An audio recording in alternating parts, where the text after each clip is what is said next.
Oh, my voice, it hurts.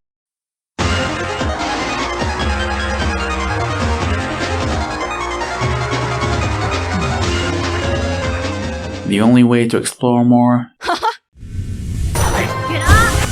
is to let go of what's around you. Sure, the designs are amazing, and I know that many of us stayed behind to enjoy some surroundings and save a certain someone from a certain something. Eventually, you'll notice that the game offers you more options, like if you want to fight a boss or skip it. If you want to access an entire area, the game doesn't hold anything over you or force you to do anything at a time. You hear that, Pokemon? Take your 2-hour tutorials and shove it away into the trash.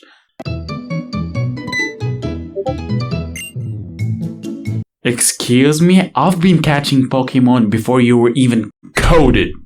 After a while of interactions and dealing with others, you notice that despite the lone thrills of the caverns, you are not really all alone in this world. Despite most of the population losing their mind to a pandemic, others like you exist, and every character and NPC present their own unique fun-like vibe. From fear to curiosity to mysterious humming to the other things.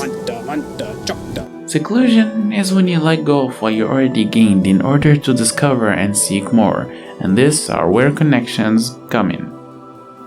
It's through your journeys that you have to find money and tokens, but it's the connections that help you use them, buy more things, and talk to people. My next point is about how the game really opens up after like 20% only, and this channel talks about my next point very well. We can see that our initial reach is limited to just Dirtmouth and the Forgotten Crossroads. After we get the Vengeful Spirit, we can go a smidge further into Greenpath and the Fog Canyon, and the Mothwing Cloak reveals a tiny bit more for us to see still, letting us into the Fungal Wastes. But as soon as we have the Mantis Claw, the map is massively unveiled to us. And even no matter how lost you are, you'll always find something interesting because trust me, getting lost is fun. Through experience and knowledge, your starting state can be used against the final boss. Except for some smile abilities, but you got it all down from the beginning, you got it in you. But if you're not into the challenge, if you're not the type of person to pummel through and go into the danger, you can still play it safe and focus on abilities that give you passive damage as your lazy self cries in the heal, as your lazy ass heals in the corner, of course. Now, I got into this game 100% blind with only 2 photos knowing about it and a natural recommendation from my friend. So, a natural worry I had was, what the heck, who am I, who are you, god damn it, why is the earth flat?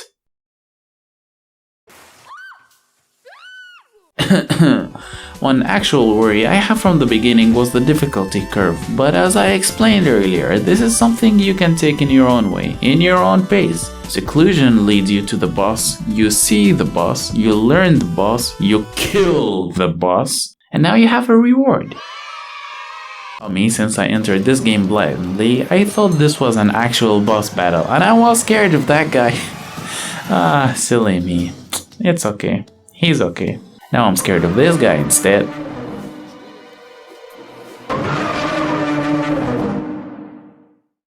This is a game that always has you wonder, do you push to the next checkpoint or do you retreat to a safe place? If you embrace that seclusion of yours and play of it like I did, you'll eventually get to the point where you're able to get across the entire map without having to worry about checking the map. Although you do still need skepticism and the ability to doubt walls in order to access all of the places, you'll get along just fine. The more you explore and the more you say it, Hornet, the more options you get. And from this plethora of contents, you get many options and connections, as much as you want. Sure, the caverns twist and challenge, but the many types of acquaintances involved take it all away. You're not alone in this kingdom, you're one of its many trespassers. Metroid, in comparison to this game, uses seclusion for horror more, and rewards skepticism with collectibles. For example, Samus discovers extra missiles, so congrats, now you can miss more attacks on the next boss. Hollow Knight, on the other hand, can discover charge attacks that can maximize attack, range, and DPS. This difference of what there is to discover beyond the main path is what makes every discovery way more valuable. If this was on a scale, then I think Zelda games would be somewhere in the middle, because although you can collect hearts, there's never too many for you to accidentally run into, plus it's optional. The difference between optional fun and having a chore is that you can pass out when finding heart pieces in Zelda, and the difficulty would still be fair. You just have to play better, a little bit better. And the heart pieces are practically everywhere. You'll casually get a heart upgrade without putting in a lot of effort. Also, not all hearts are gained in the same way, which adds to the variety. Wait, why am I talking about Zelda?